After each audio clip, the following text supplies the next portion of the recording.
నేను చూసిన ఫ్లాట్ దగ్గర అయితే హాస్పిటల్స్ అన్ని కూడా ఒకే కాంపౌండ్ లో ఉంటాయి. నిజమమ్మా? అయినా వాడు చెప్పింది ఒకసారి ఆలోచించచ్చు కదా. కొన్ని మీ మాట తీసుకోండి.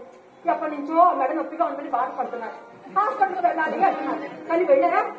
అదే మనం వాడి దగ్గరికి వెళ్ళిపోయాం అనుకోండి, వాడు ఒకసారి స్వయంగా తీసుకుని చూపించాడే అనుకోండి, ఆ తర్వాత మీ అంత మీద డాక్టర్ దగ్గరికి వెళ్తాం. అందరూ కలిసి ఒకే దగ్గర ఉందామండి. నా మాట కాదనకండి. అది కాదు మాట్లాడకండి. ఏం మాట్లాడతారు చెప్పండి. అయినా ఈ ఆస్తంతా వాడే కదా. ఇవాళ కాకపోతే రేపైనా వాడికి చెందాల్సిందే కదా. అవసరానికి ఉపయోగపడిన ఆస్తి అనుకుంటే ఏం లాభం చెప్పండి. వాడి ఆస్తి వాడి అవసరానికి ఉపయోగించుకుంటున్నాడు. నిజమే. మరి మన బదులు మాట్లాడతాను ఏంటన్నా? నేనున్నానుగా. అమ్మా, మిమ్మల్ని ఇద్దరిని నా కళ్ళల్లో పెట్టి చూసుకున్నాను.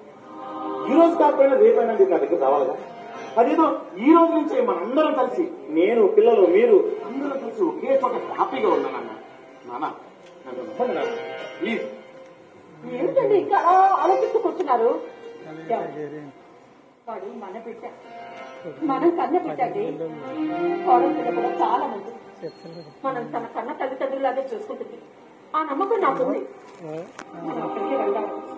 అక్కడే ఉన్నాం అనుకోండి, మన బిడ్డ వాడు బిడ్డని మన కళ్ళ చూసుకుని సంతోషంగా జీవితాన్ని గడిపేది. నా మాట కాదనకండి, ఒప్పుకోండి.